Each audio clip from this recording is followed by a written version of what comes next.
तो गाइस कैसे हैं आप सब लोग। द एस्केपर के एपिसोड 49 के साथ हाजिर हो। तो लास्ट एपिसोड के एंड पे हमने देखा था हमारा शुंची अपने डिसाइपल से बात करता है और सभी लोगों को हौसला देता है। उसका हौसला लेने के बाद वो सभी बच्चे जो होते हैं दोबारा से फाइट करने के लिए रेडी होते हैं और वो दूसरे सेक्टर्स के लड़कों के ऊपर अटैक करना स्टार्ट करते हैं। उन सभी को बहुत ही बुरी तरह से पीट रहे होते हैं और कहते हैं हमें यहाँ पर से निकल कर जाना होगा। अगर हमारा बीटा पवेलियन का एक भी डिसाइपल जिंदा रहा तो इसका मतलब यह है कि बीटा पवेलियन अभी तक जिंदा है। भी लोग वहाँ पर फाइट करते हुए आगे की तरफ बढ़े होते हैं। मास्टर बीजुन भी फिर से उठकर खड़े हो जाते हैं और कहते हैं क्या तुमने देखा हमारे बीटा पवेलियन के डिसाइपल्स फिर से उठकर खड़े हो गए हैं। फिर साथ ही वो कहते हैं कि मुझे यहाँ पर इस बात पर काफी ज्यादा शर्मिंदगी हो रही है कि मैं एक एल्डर होने के बावजूद यहाँ पर एक छोटे लड़के से सीख रहा हूँ। एक छोटे लड़के ने मुझे सिखाया कि गिव अप नहीं करना चाहिए। इसी के साथ ही एल्डर के ऊपर अटैक करने के लिए आगे बढ़ते हैं। उसके सामने जो क्वासी इंसेस्ट्री डिवाइन राम का एक्सपर्ट होता है वो उसके ऊपर अटैक करते हैं और कहते हैं तुम लोग यहाँ पर तुम लोगों को डिस्ट्रॉय करेंगे, ना कि हम लोग यहाँ पर डिस्ट्रॉय होने वाले हैं। इससे कोई भी यहाँ पर नहीं बचेगा, हम तुम सभी लोगों को मार डालेंगे। दूसरी तरफ से पैट्रियार्च कहते हैं क्या तुमने देखा यहाँ पर अगर हम में से सिर्फ और सिर्फ एक भी जिंदा बच जाता है तो हमारा जो बीटा पवेलियन है ये दोबारा से खड़ा हो सकता है। हमारे पास अभी भी यहाँ पर उम्मीद की किरण है। जबकि दोनों पैट्रियार्च फिर से अपनी अपनी पावर्स को रिलीज करते हुए बीटा पवेलियन के पैट्रियार्च के ऊपर अटैक करने के लिए आगे बढ़ते हैं और कहते हैं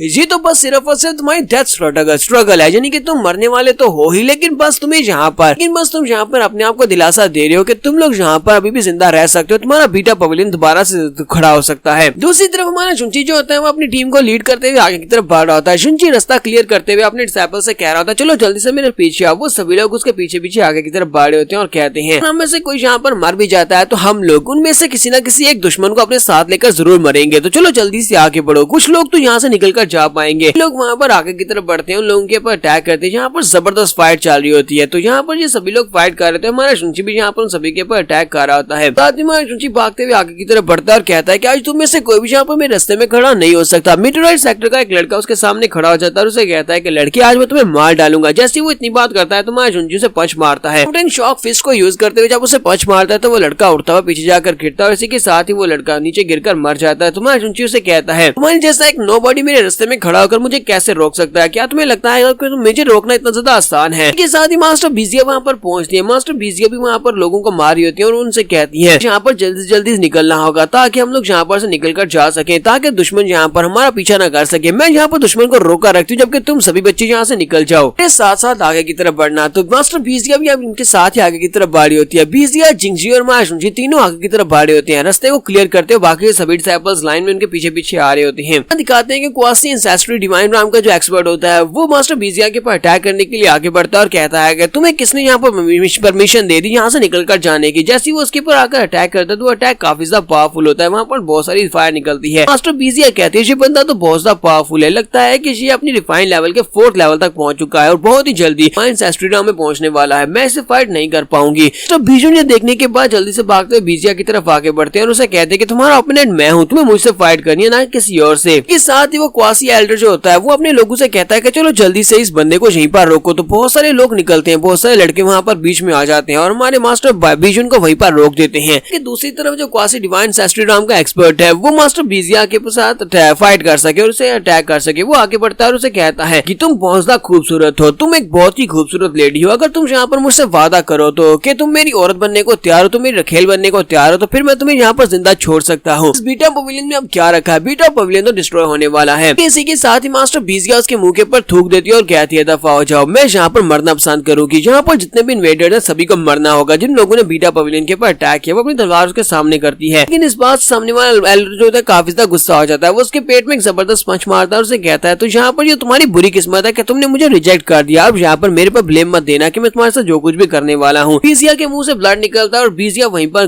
ग्राउंड के ऊपर गिरने लगती है। वो बहुत ही बुरी हालत में होती है। वाला एल्डर उसे कहता है कि मुझे एरोगेंट लड़कियां बिल्कुल भी पसंद नहीं है, तुम्हारे जैसी तो बिल्कुल भी पसंद नहीं। आज मैं यहाँ पर तुम्हें एक बहुत अच्छा सबक सिखाने वाला हूँ। साथ ही वो एक स्पेशल स्किल जिसका नाम ड्रैगन फ्लेम फिस्ट होता है उसको यूज करने वाला है। मास्टर बीजिया जो कि ऊपर से नीचे की तरफ गिर रही होती है वो कहती है क्या वाकई में यहाँ पर मरने वाली हूँ, प्लीज बाइजुन मुझे माफ कर देना बाइजुन, मैं तुम्हारे साथ नहीं हो सकी। ऐसी वहाँ पर अपनी आंखें बंद करके नीचे की तरफ गिर रही होती है। इसी के साथ ही उस क्वासी एल्डर के ऊपर अटैक होता है, उसके ऊपर अटैक होता है तो वो अटैक के साथ वो जख्मी हो जाता है क्योंकि मास्टर बीजुन वहाँ पर उन लोगों को मारकर जल्दी से वहाँ पर भाग कर आ जाते हैं और उसके ऊपर अटैक करते हुए कहते हैं तुम्हारा ओपोनेंट मैं हूँ, मैंने तुम्हें पहले भी कहा था। तुम्हारी हिम्मत कैसे हुई कि तुमने मेरी वाइफ को यहाँ पर टच किया। जल्दी से भागते हुए आगे बढ़ते हैं और जाकर बीजिया को पकड़ लेते हैं। जैसे वो बीजिया को पकड़ते हैं अपनी एनर्जी को रिलीज कर रहे थे। इसी के साथ ही मास्टर बीजुन के बाल जो होते हैं उनका कलर सफेद होना रोना शुरू हो जाता है। बीजिया से पूछते हैं बीजिया क्या तुम ठीक हो? तो बीजिया उसके बालों की तरफ देखती है और कहती है भाईचुन जी तुम क्या कर रहे हो? क्या तुम अपनी लाइफ फोर्स को यहाँ पर जला रहे हो? अपनी लाइफ फोर्स को यूज मत करो वरना तुम यहाँ पर मर जाओगे। साथ ही बीजिया रोना शुरू कर देती है और कहती है बीजुन तुम इतने ज्यादा बेवकूफ कैसे हो सकते हो? ऐसा मत करो। तो बीजुन उसे कहता है जिंदगी सिर्फ और सिर्फ तुम्हारे लिए है, अगर मैं यहाँ पर जीऊंगा तो तुम्हारे साथ, अगर मरूंगा तो फिर सिर्फ से तुम्हारे साथ मरूंगा। जबकि दूसरा एल्डर जो होता है वो काफी गुस्सा हो जाता है और कहता है क्या मैं यहाँ पर कोई रोमांटिक ड्रामा देख रहा हूँ? चलो जल्दी से अब बस करो, अगर तुम दोनों ही मरना चाहते हो तो फिर ठीक है, मैं तुम दोनों को एक साथ ही मारूंगा। मास्टर बीजुन उसे कहते हैं कि तुमने मेरी वाइफ को यहाँ पर हर्ट किया, इसी वजह से अब तुम्हें यहाँ पर मरना होगा, जो भी मेरी वाइफ को हर्ट करेगा वो मरेगा। मास्टर बीजिया वहाँ पर सोच रही होती है बीजुन ने मुझे अपनी वाइफ कहा, तो इसी के साथ ही वो सामने वाला एल्डर अपनी पावर्स को रिलीज करते हुए फिर से उनके ऊपर अटैक करने के लिए आगे बढ़ता है। इस बार वो डबल ड्रैगन फ्लेम फिस्ट को यूज कर रहा होता है कि हमारा जो बीजुन होता है वो अपनी तलवार निकालता है और बीजिया से कहता है यहाँ पर हमारे पास और कोई रास्ता नहीं, फाइट करनी होगी। जबकि बीजिया उसे कहती है कि हमें रिट्रीट करना होगा ताकि हम लोग अपने वुंड्स को ट्रीट कर सके, उसके बाद हम लोग आकर इससे फाइट करेंगे। उनसे कहते हैं तो हम लोग यहाँ पर एक साथ निकल सकते हैं या फिर एक साथ मर सकते हैं, तो यहाँ पर और कोई भी रास्ता नहीं है। फिर साथ ही वो कहते हैं बीजिया प्लीज मुझे माफ करना। साथ ही वो उसको पीछे की तरफ धक्का दे देते हैं, यानी कि वो बीजिया को पीछे की तरफ धक्का देते हैं जिससे बीजिया चिल्लाती हुई पीछे की तरफ गिर जाती है और उसे कहती है तुम क्या कर रहे हो? बीजुन प्लीज ऐसा मत करो, बीजुन ऐसा मत करो। तो ये सब कुछ बेवकूफों वाली हरकत करने की जरूरत नहीं है, हो सकता है कि हम लोग यहाँ पर फाइट करके यहाँ से निकल जाए, क्योंकि मास्टर बीजुन यहाँ पर अपनी बॉडी को सेल्फ डिस्ट्रक्ट करने की कोशिश करने वाले हैं, वो बीजिया को बचा सके। तो बीजिया यहाँ पर और भी ज्यादा रोना शुरू कर देती है। तो मास्टर बीजुन उसे कहते हैं कि मैं तुमसे बहुत ज्यादा प्यार करता हूँ, इसी वजह से अब तुम्हें यहाँ पर जिंदा रहना होगा, तुम्हें जिंदा रहना होगा मेरे प्यार के साथ। उसी तरफ से वो एल्डर जो होता है हिमालय फायर सेक्टर का, वो मास्टर बीजुन के ऊपर अटैक करने के लिए उसके करीब पहुंचता है। उसके करीब पहुंचता है उसी वक्त मास्टर बीजुन अपनी लाइफ फोर्स को जला देते हैं। वो अपनी लाइफ फोर्स को जलाते हैं और कहते हैं कि अब तुम मरोगे। एल्डर को भी समझ आ जाती है, वो कहता है नहीं ये बेवकूफ बंदा तो अपनी बॉडी को सेल्फ डिस्ट्रक्ट करने वाला है, मुझे जल्दी से जल्दी यहाँ से निकलना होगा। और वो जल्दी से जंप करते हुए पीछे की तरफ हटता है,